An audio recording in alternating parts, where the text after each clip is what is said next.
السلام علیکم ورحمۃ اللہ وبرکاتہ۔ نماز کی شرائط، شرط کا معنی یعنی شرط کیا چیز ہوتی ہے؟ اہل اصول کی اصطلاح میں شرط سے مراد جس کے نہ ہونے سے حکم کا نہ ہونا لازم آئے، یعنی جس کے نہ ہونے سے اگر شرط نہیں تو پھر کیا ہے؟ حکم بھی نہیں، یعنی شرط نہیں تو حکم بھی نہیں ہوگا۔ لیکن شرط کے پائے جانے سے حکم کا پایا جانا لازمی نہیں۔ مثلاً وضو نماز کی شرط ہے، اگر وضو نہیں ہوگا تو نماز نہیں ہوگی، لیکن اگر وضو ہوگا تو کیا ہر وقت نماز پڑھنی ہوگی؟ نہیں، ٹھیک ہے نا۔ تو نماز کے صحیح ہونے کی شرائط سے مراد وہ کام ہیں، وہ اعمال ہیں جن پر نماز کا صحیح ہونا منحصر ہے، یعنی ان کے بغیر نماز صحیح نہیں۔ اس طرح کہ اگر ان شرائط میں سے کسی شرط میں کوئی خلل آ جائے تو نماز درست نہیں ہوگی، یعنی اگر ان شرائط میں سے کوئی شرط پوری نہیں ہوگی تو کیا نہیں ہوگا؟ نماز درست نہیں ہوگی۔ تو نماز کے درست ہونے کے لیے جن کاموں کا ہونا ضروری ہے ان کو شرائط کہتے ہیں۔ نماز کی 9 شرائط ہیں۔ کتنی شرائط ہیں؟ 9 شرائط ہیں۔ نمبر 1 مسلمان ہونا۔ اگر کوئی ایمان ہی نہیں رکھتا اور نماز پڑھ رہا ہے تو اس کی نماز کا کوئی فائدہ نہیں، قبول ہی نہیں۔ نمبر 2 عاقل ہونا، یعنی مجنون نہ ہو، کیونکہ مجنون پر حکم لازم نہیں، یعنی پاگل جو ہے۔ نمبر 3 صحیح اور غلط کی پہچان ہونا، جس کو تمییز کہتے ہیں۔ اوپر آپ دیکھیے عربی بھی لکھی ہوئی، یہ تمیز نہیں ہے، کیا ہے؟ تمییز۔ تمییز کا معنی ہے تمیز کرنا، یعنی صحیح اور غلط میں فرق جاننا۔ نمبر 4 نجاست ختم کرنا، ازالت النجاسہ، یعنی نجاست کے ساتھ نماز نہیں ہوتی۔ نمبر 5 حدث کو ختم کرنا، رفع الحدث، یعنی وضو توڑنے والی چیزیں جو ہیں ان کو ختم کرنا۔ نمبر 6 سطر کو ڈھانپنا، سطر پوشی۔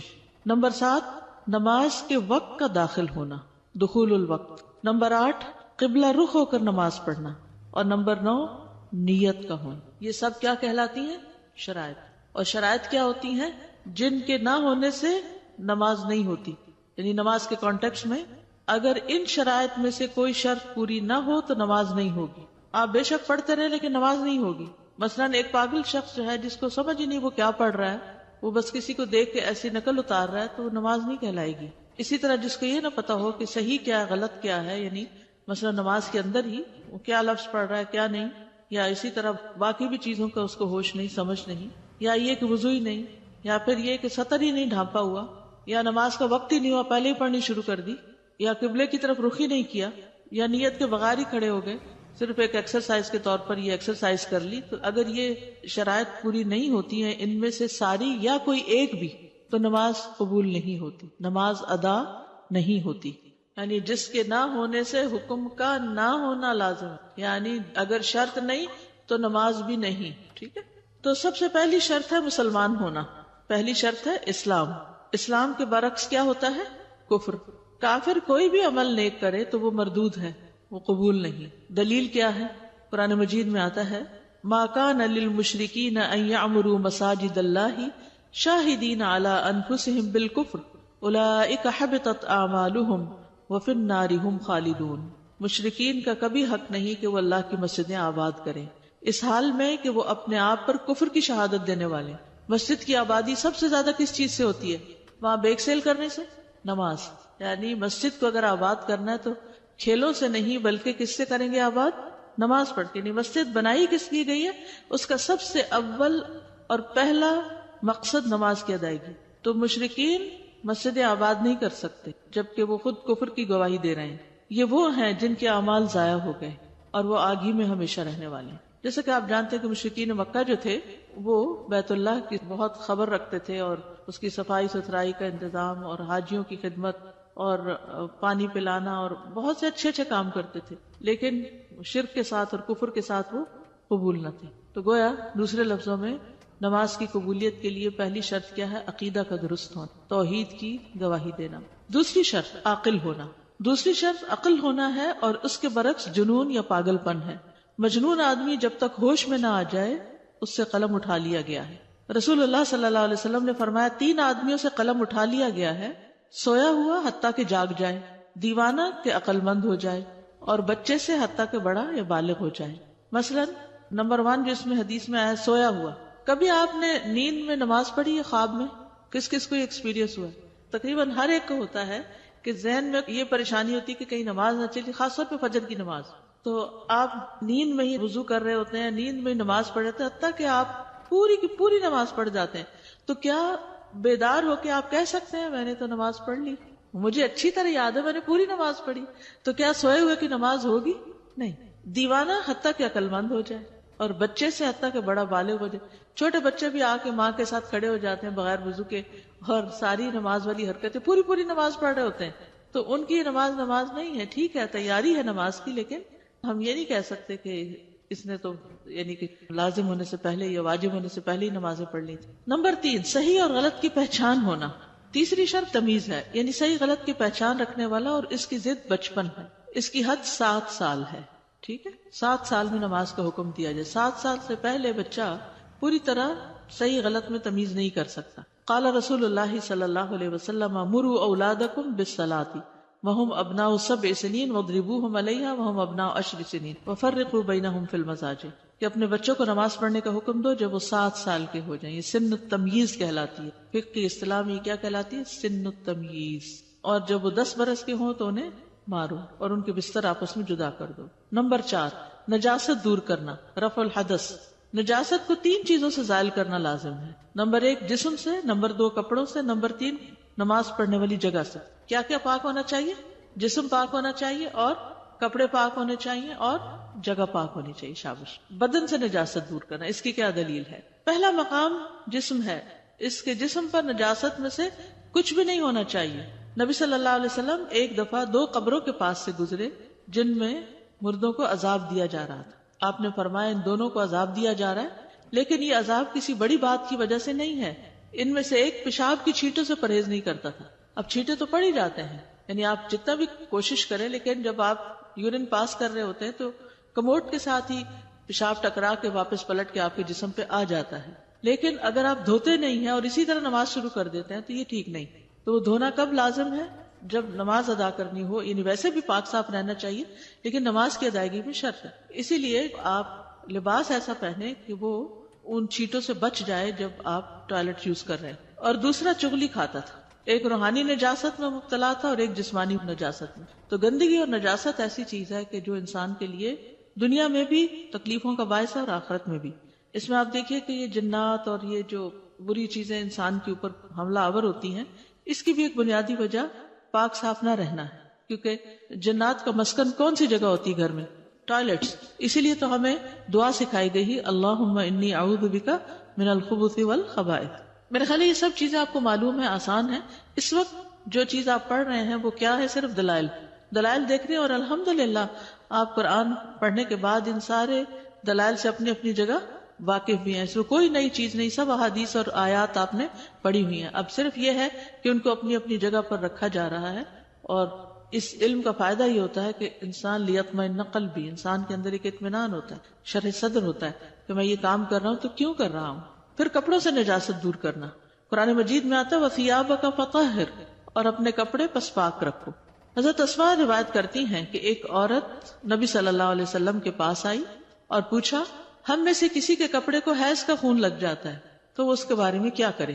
آپ نے فرمایا اسے خرش ڈالے، پھر پانی ڈال کر اسے رگڑے، پھر اس پر پانی بہا دے، دھو لے، پھر اس میں نماز پڑھ لے. ٹھیک ہے، یعنی پیریڈز کا خون اگر کسی کپڑے میں لگ جائے تو صرف اتنا حصہ، سارا کپڑا بھی دھونے کی ضرورت نہیں. جیسے خاص طور پہ شادی وادی کے اچھے فینسی سوٹ ہوتے ہیں تو پورا دھونے کی نہیں ضرورت. حائضہ کا پسینہ پاک ہوتا ہے، لعاب دہن پاک ہوتا ہے. صرف اگر جس جگہ پر خون لگا ہے اس جگہ کو اچھی طرح مل کے، خرشنے کا مطلب کیا ہے؟ یہ جو 2 ناخنوں کے بیچ میں ہم اس کو اچھی طرح رگڑتے ہیں، رگڑ کے اس کو اچھی طرح دھو لے، پھر پانی ڈال کر اسے رگڑے. یعنی پہلے اگر ڈرائی اس میں سے بلڈ کے اوپر تھک ہے کچھ تو اتار دے، پھر پانی ڈال کے رگڑے، پھر اس پر پانی بہا دے، پھر اس میں نماز پڑھ لے. صابن لگانے کا بھی حکم نہیں ہے. آپ کے پاس اگر صابن نہیں ہے، کئی دفعہ ایسا ہوتا ہے سفر میں ہوتے ہیں نہیں ہوتا، کپڑا وہی ہے، تو ایسی صورت میں آپ اس کو بس دھو کے صاف کر لیں اور باقی کپڑے میں نماز. ہمارے ہاں کتنی مسکنسپشن ہے کہ لوگ بیڈ شیٹس تبدیل کرتے ہیں اور اپنے گرم کپڑے دھو رہے ہوتے ہیں، کوٹ بھی اور چادریں اور ہر چیز، اپنے آپ کو سخت مشقت میں ڈالتے ہیں کیا سوچ کے پاکی اختیار کریں. تو اب یہ حدیث کیا بتاتی ہے ہمیں کہ صرف اس خون کو دھونا ہے، سارے کپڑے کو نہیں دھونا. اسی کپڑے میں آپ دوبارہ نماز بھی پڑھ سکتے ہیں. اچھا یہ تو تھا خون کا معاملہ. اب دوسرا معاملہ علقمہ اور اسود سے روایت ہے کہ ایک آدمی حضرت عائشہ کے پاس ٹھہرا. صبح کو وہ اپنا کپڑا دھو رہا تھا. حضرت عائشہ نے پوچھا تیرے لیے کافی تھا کہ اگر تو نے کچھ دیکھا تھا تو اس کی جگہ کو دھو دیتا, یعنی اگر احتلام ہو گیا ہے یا کوئی چیز ایسی کپڑے پہ لگی ہوئی نظر آ رہی ہے تو بس اتنی ہی جگہ دھونے کی ضرورت ہے, یعنی منی وغیرہ کو. اگر تو نے اسے نہیں دیکھا تو اس کے ارد گرد تک پانی چھڑک دیتا. میں نے اپنے آپ کو اس حال میں دیکھا کہ میں اس مادہ منویہ کو, یعنی منی جو ہے, رسول اللہ صلی اللہ علیہ وسلم کے کپڑے سے اچھی طرح کھرچتی تھی, پھر آپ اسی کپڑے میں نماز پڑھتے تھے. یعنی منی جو ہے وہ ناپاک نہیں ہے, وہ اگر سوکھ جائے کپڑے پہ لگ کے تو ایسا ہی ہے جیسے انسان کے جسم سے نکلی ہوئی بلغم, ٹھیک ہے. تو اس کو سوکھی ہوئی کو رگڑ کے, خشک ڈرائی کو جھاڑ کے, صاف کر کے اس میں دوبارہ بھی نماز پڑھی جا سکتی, یعنی اتنا آسان ہے یہ دین, ٹھیک ہے. اور یہ صحیح مسلم کی روایت ہے. پھر نجاست کو دھونا. حسن بصری اپنی والدہ خیرہ جو ام سلمہ کی لونڈی تھی ان سے روایت کرتے ہیں کہ انہوں نے ام سلمہ کو دیکھا کہ وہ لڑکے کے پیشاب پہ پانی بہا دیتی تھی جب تک وہ کھانا نہ کھاتا, اور جب کھانا کھانے لگتا تو اسے دھوتی. بہا دیتی سے مراد کیا ہے, جیسے چھڑک دینا یا اس کو یعنی پوری طرح نچوڑ کے نہیں دھونا, ٹھیک ہے, صرف پانی ڈال دینا. اور لڑکی کے پیشاب کو دونوں صورتوں میں دھوتی تھی, کیونکہ وہ ایک جگہ ہوتا ہے دھونا آسان ہوتا ہے, لڑکے کا پیشاب اڑ کے سارے کپڑے پہ چلا جاتا ہے تو اس کے اوپر چھینٹے ڈال کے بھی اس کو صاف کیا جا سکتا ہے, یعنی اس کو پورا کمپلیٹ دھونا جو ہے وہ ضروری نہیں. لیکن شرط کیا ہے, جب تک کہ وہ دودھ پیتا ہو. جب وہ سالڈز پہ آ جائے, جیسے آفٹر 4 months آپ بچوں کو کچھ کھانے پینے کو دیتے ہیں تو اس صورت میں کرنی. یعنی پہلے تو یہ روٹی کے ٹکڑا وہ تو بچے بعد میں پکڑتے تھے, اب تو ہم خود ان کے منہ میں ڈالنا شروع کر دیتے ہیں, سیریل وغیرہ. تو جب سیریل دینے لگے یا آپ ان کو کوئی بھی چیز سالڈ دینے لگے تو پھر اس پیشاب کو دھونا ہوگا. نجاست کو دھو کر اسی کپڑے میں نماز پڑھنا اگرچہ نشان باقی رہے, یعنی بعض اوقات ہم دھوتے ہیں لیکن اس کے باوجود بھی کاٹن ہے مثلا تو اس پہ بلڈ کا جو اسپاٹ ہے وہ پھر بھی نظر آ رہا ہے, مل کے دھویا, 3 دفعہ دھویا, نچوڑ کے دھویا, لیکن نشان نظر آ رہا ہے, تو اب کیا کریں. عمرو ابن میمون سے روایت ہے, انہوں نے کہا کہ میں نے سلیمان بن یسار سے آدمی کے کپڑے کو لگ جانے والی منی کے بارے میں پوچھا کہ انسان اس جگہ کو دھوئے یا پورے کپڑے کو دھوئے. تو انہوں نے کہا مجھے عائشہ رضی اللہ عنہا نے بتایا کہ رسول اللہ صلی اللہ علیہ وسلم کپڑے سے منی کو دھوتے, پھر اسی کپڑے میں نماز کے لیے تشریف لے جاتے اور میں اس میں دھونے کا نشان دیکھ رہی ہوتی تھی. دوسری حدیث ہے اس سلسلے کی, حضرت عائشہ سے مروی ہے, فرماتی ہیں کہ میں اور اللہ کے رسول ابو القاسم صلی اللہ علیہ وسلم ایک کپڑے میں سوتے تھے. کبھی میں حیض کی حالت میں ہوتی تھی, اگر اس کپڑے کو مجھ سے کوئی حیض وغیرہ لگ جاتا تو اتنی جگہ دھو لیتے, مزید جگہ نہیں دھوتے تھے. یعنی میرا خون جو ہے اگر آپ کے کپڑے کو لگ جاتا تو بس اتنا دھوتے اور اس میں نماز بھی پڑھتے تھے, پھر دوبارہ میرے ساتھ لیٹ جاتے. اگر پھر کوئی چیز لگ جاتی تو دوبارہ اسی طرح دھوتے, اس سے زائد جگہ نہیں دھوتے تھے. کتنی آسانی اور کتنی واضح دلیل ہے یہ. حائضہ کا لباس پاک ہوتا ہے, یعنی باقی جیسے دوپٹہ ہے, قمیص ہے. حضرت عائشہ کہتی ہے کہ رسول اللہ صلی اللہ علیہ وسلم رات کو نماز پڑھتے اور میں آپ کے ایک طرف لیٹی ہوتی تھی جبکہ میں حائضہ ہوتی تھی. مجھ پر ایک چادر ہوتی تھی جس کا کچھ حصہ رسول اللہ صلی اللہ علیہ وسلم پر ہوتا تھا اور آپ نماز کی حالت میں ہوتے تھے. ٹھیک ہے, کیونکہ کمرے چھوٹے چھوٹے تھے نا, یہ تو نہیں کہ بیڈ روم الگ ہے اور نماز کا کمرہ الگ ہے, وہیں پر سو رہے ہیں, وہیں پر نماز پڑھ رہے ہیں. تو چادر اوڑھ کے جس سے حضرت عائشہ سو رہی ہیں تو اس چادر کا کچھ حصہ نبی صلی اللہ علیہ وسلم کی نماز کے حصے پر یا آپ کے جسم کو بھی لگ رہا ہوتا تھا. تو ایسی صورت میں آپ نماز پڑھتے رہتے تھے جبکہ حضرت عائشہ حیض سے ہوتی تھی. اسی طرح ایک دفعہ آپ صلی اللہ علیہ وسلم نے ان کو کہا کہ تم مجھے جائے نماز پکڑاؤ, تو انہوں نے کہا کہ میں حیض سے ہوں. تو آپ نے فرمایا کہ حیض تمہارے ہاتھ میں نہیں, ہمارے ہاں کیا تسبیح پکڑ سکتے ہیں, کیا جائے نماز پکڑ سکتے ہیں, کیا مصحف کو پکڑ سکتے ہیں. تو خواہ مخواہ کی پابندیاں ہم نے اپنے اوپر خود لگا رکھی ہیں, اس میں کوئی ایسی مشکل بات نہیں ان دلائل کے ہوتے ہوئے. ٹھیک ہے. پھر جوتوں کی طہارت. ایک بار رسول اللہ صلی اللہ علیہ وسلم اپنے صحابہ کو نماز پڑھا رہے تھے کہ آپ نے دوران نماز میں اپنے جوتے اتار کر اپنی بائیں جانب رکھ لیے. جب صحابہ نے آپ کو دیکھا تو انہوں نے بھی اپنے جوتے اتار دیے. جب رسول اللہ صلی اللہ علیہ وسلم اپنی نماز سے فارغ ہوئے تو فرمایا تم لوگوں نے اپنے جوتے کیوں اتارے؟ انہوں نے کہا ہم نے آپ کو دیکھا کہ آپ نے اپنے جوتے اتارے ہیں تو ہم نے بھی اپنے جوتے اتار دیے. رسول اللہ صلی اللہ علیہ وسلم نے فرمایا بے شک جبرائیل میرے پاس آئے اور مجھے بتایا کہ آپ کے جوتے میں گندگی لگی ہے. آپ صلی اللہ علیہ وسلم نے فرمایا جب تم میں سے کوئی مسجد میں آئے تو دیکھ لیا کرے, اگر اس کے جوتوں میں کوئی گندگی یا نجاست نظر آئے تو اسے پوچھ ڈالے, پھر ان میں نماز پڑھ لے. یعنی صرف نجاست ہٹانا ضروری ہے, جوتا ہٹانا پورا ضروری نہیں. ٹھیک ہے. اس زمانے میں کارپیٹس وغیرہ نہیں ہوتے تھے، لوگ سیدھے فرش پر ہی نماز پڑھتے تھے. ہلکی ہلکی کنکریاں جیسے بچھی ہوتی ہیں وہ بچھی ہوتی تھی، اور بعض اوقات اتنی سخت گرمی ہوتی تھی کہ جوتا اتار کے نماز پڑھنا محال. تو وہ یعنی اگر مٹی میں جوتا لتڑا ہوا آ رہا ہے تو مٹی تو ناپاک نہیں، ہاں اگر کوئی چیز راستے میں جیسے کسی جانور کی کوئی بیٹ ویٹ لگ گئی ہے کچھ تو چیک کر لے، اگر کچھ ہے تو اس کو سوکھے کو ہٹا دے. اگر ہاں گیلی کوئی چیز لگ گئی ہے تو پھر اس پہ پانی بہا لے 3 دفعہ اور اس کو صاف کر لے اور اس میں نماز پڑھ سکتے ہیں. جیسے بچے کھیلنے کے لیے جاتے ہیں، جم جا رہے ہیں، پارک جا رہے ہیں، تو اب وہاں پر جوتے اتار کے تو نہیں رکھ سکتے، جوتوں میں بھی نماز پڑھی جا سکتی ہے. ہاں نماز پڑھنے سے پہلے یہ چیک کر لیں کہ اس میں کوئی نجاست تو نہیں لگی. ٹھیک ہے.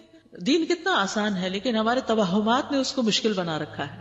ان ساری چیزوں کو پڑھتے ہوئے مجھے یہ خیال آ رہا ہے کہ ہم سمجھتے ہیں نماز اللہ کے لیے ہے، اللہ تعالیٰ کو کوئی فائدہ ہو رہا ہے، جبکہ ان ساری چیزوں سے کس کو فائدہ ہو رہا ہے؟ ہمیں فائدہ ہو رہا ہے. جسے ابن القیم نے کہا نا کہ نماز بیک وقت جسمانی اور روحانی ورزش ہے، تو کس کو فائدہ ہے؟ ہمیں فائدہ ہے. زیادہ سے زیادہ ہم اس میں اللہ کی تسبیح کر دیتے ہیں، چلیے ٹھیک ہے اللہ کی تعریف ہو گئی، وہ اس سے بھی بے نیاز ہے کیونکہ زمین آسمان کی ہر چیز اس کی تسبیح کر رہی ہے، اس کو نہیں ضرورت تمہاری تسبیح کی.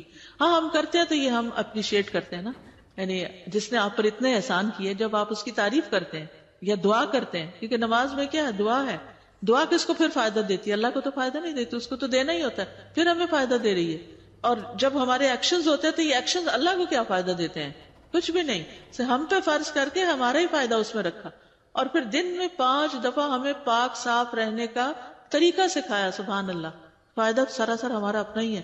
اگر نماز نہ ہو تو ہم یعنی گندگی، نجاست، صفائی، ان چیزوں کا خیال بھی نہ رکھیں.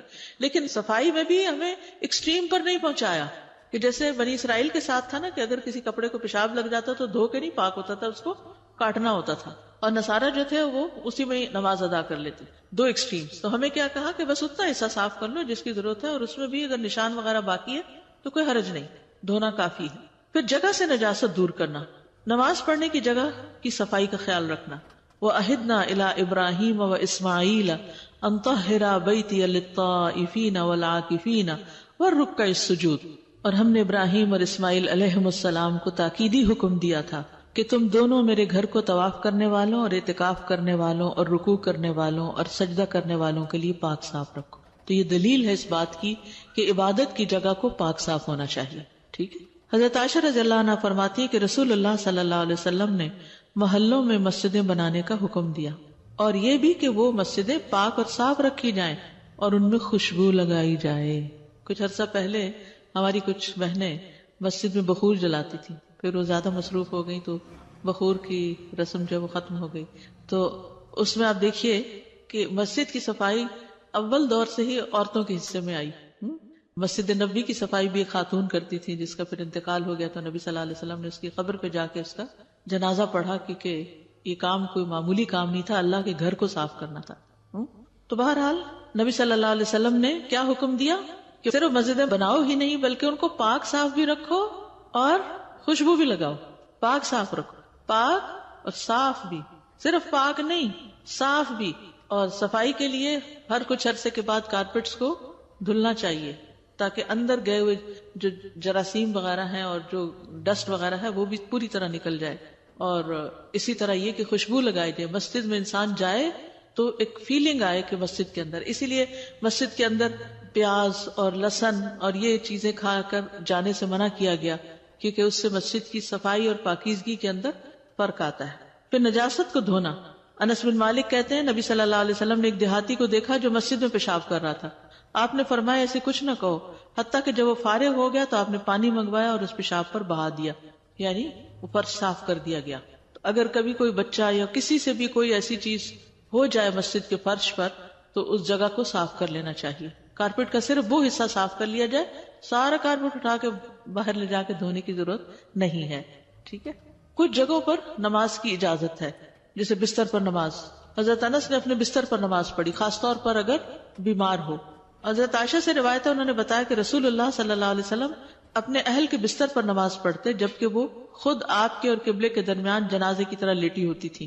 یہاں ایک بڑی اہم بات سمجھ میں آتی ہے کہ بعض اوقات گھر چھوٹے ہوتے ہیں، بہت ہی چھوٹے ہوتے ہیں، جس کا شاید آپ تصور ہی نہیں کر سکتے. کبھی جھگیاں دیکھیں، کتنی ہوتی جھگی، اس میں ان کے کپڑے ہوتے ہیں، اسی میں ان کے پکانے کا سامان ہو, اسی میں ان کے لپیٹے ہوئے بستر ہوتے ہیں, اسی میں پھر وہ کھول کے سو جاتے ہیں, پھر وہی لپیٹ دیتے ہیں. اب اگر بچے سو رہے ہیں, کہ جھگی والے کے 5 بچے ہیں اور وہ بچے سو رہے ہیں اور قبلہ بھی اسی طرف ہے اور سردی کا موسم ہے, باہر بھی نہیں نکل سکتا, اور اس نے اگر نماز پڑھنی اور بچے سامنے پڑھے تو کوئی حرج نہیں. ہمارے ایسے کہتے نہیں آگے کوئی جنازہ ہے, یہ نہیں, جنازہ تو جنازہ ہی ہے, وہ تو زندہ انسان کا نہیں ہوتا, مردہ کا ہی ہوتا ہے. تو یہ نہیں کہ جان بوجھ کے لیٹ جائے کوئی نمازی کے آگے آ کے, لیکن اگر ضرورتاً کوئی لیٹ گیا ہے تو کیا ہوگا, نماز ہو جائے گی. ازواج مطہرات کے کمرے جو تھے بہت چھوٹے تھے, تو حضرت عائشہ سامنے لیٹی ہوئی ہیں اور بستر کا ایک حصہ ان کے نیچے اور بستر کا دوسرا حصہ باہر کو ہے, جس پر آپ صلی اللہ علیہ وسلم کھڑے ہو کر نماز پڑھ رہے ہیں. کیونکہ بستر سے مراد یہ نہیں کہ پلنگ پہ چڑھ کے نماز پڑھی جائے, پہلے تو ایسے تخت پوش بھی ہوتے تھے, لیکن یہ کہ نیچے زمین پر بھی اگر بستر بچھا ہوا ہے اور آپ کو اس پر نماز پڑھنی ہوتی. عام حالات میں تو ہمارا بستر نیچے نہیں ہوتا یا ہم بستر پر نہیں کھڑے ہو کر نماز پڑھتے, لیکن کبھی مہمان گھر میں آ جائیں تو کیا ہوتا ہے, بستر آ جاتے ہیں نا نیچے. اب وہ ایک ہی لمبی چیز بچھائی ہوئی ہے یا پھر شیٹ بچھائی ہوئی ہے, تو اب آپ کہیں کہ یہ شیٹ لپیٹو اور مجھے ادھر جائے نماز ہی ڈالنی ہے تاکہ میں نماز پڑھوں, تو اس تکلف کی کوئی ضرورت نہیں. جہاں بھی آپ کو موقع ملے پڑھ لیں. ہاں اگر میٹرس بچھا ہوا ہے تو میٹرس پہ نماز نہیں پڑھے کیونکہ وہ نرم ہے, بس اتنی سی بات ہے. فوم کی جائے نمازیں نکلی ہوئی ہیں تو پھر ان پہ پڑھنا ٹھیک نہیں ہے, ان پہ نہیں پڑھنا ٹھیک. آپ اس طرح کریں کہ ذرا سا آگے ہو کے نیچے نارمل کارپیٹ پہ یا لکڑی کا فلور ہے تو اس پہ پھر سجدہ کریں. باقی آپ کے گھٹنے اور ہاتھ اور وہ سب ٹھیک ہے, کیونکہ عمر کے ساتھ ساتھ انسان کے جو گھٹنے ہیں ان کو سخت زمین پہ مشکل ہوتی ہے بچھانا, پڑھ سکتے ہیں. ہم نے ابھی پڑھا کہ ابراہیم اور اسماعیل علیہ السلام کو اللہ نے مسجد صاف رکھنے کا حکم دیا, تو یہ کتنا بڑا عمل ہے کہ اس کو پیغمبروں کو حکم دیا گیا, اور ہم اس کو کیا سمجھتے ہیں؟ ہم سمجھتے شاید یہ کوئی کمتر درجے کا کام.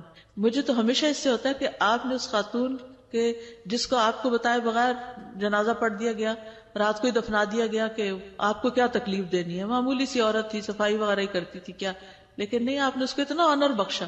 اور یہ بہت بڑی مثال ہے اور اتنی انکریجنگ ہے کہ کتنا بڑا ریوارڈ ہے اس شخص کا کہ جو مسجد کی کیئر کرتا ہے, چاہے وہ ایک کالی حبشی عورت ہی اس اعتبار سے تھی کہ جس کا کوئی گھر بار شاید نہیں تھا اور مسجد کے پاس ہی کہیں رہتی تھی اور لک آفٹر کرتی. تو دنیا میں کسی کا اسٹیٹس نہ بھی ہو, لیکن اس کا کام اور خاص طور پر اخلاص سے کیا ہوا کام اللہ کو اتنا پسند آ جائے کہ اللہ کے نبی اس کو اتنا بڑا آنر بخشیں اتنی مصروفیت کے باوجود. جی میرا سوال ہے کہ جیسے حیض کی حالت میں عورت مسجد میں انٹر ہو سکتی ہے؟ جیسے حرم شریف میں ہم چلے جاتے ہیں, کئی دفعہ پیریڈز ہوئے ہیں اور اندر چلے گئے جسٹ دیکھنے کے لیے, گزر سکتے ہیں, وہاں بیٹھے نہیں, لیکن اگر ضرورت پڑے, بعض اوقات کسی کو بلانا پڑتا ہے یا بعض اوقات لوگوں کا راستہ ہی وہاں سے ہوتا ہے ایک طرف سے دوسری طرف گزر کے جانے کے لیے, تو ایسی صورت میں کوئی منع نہیں ہے.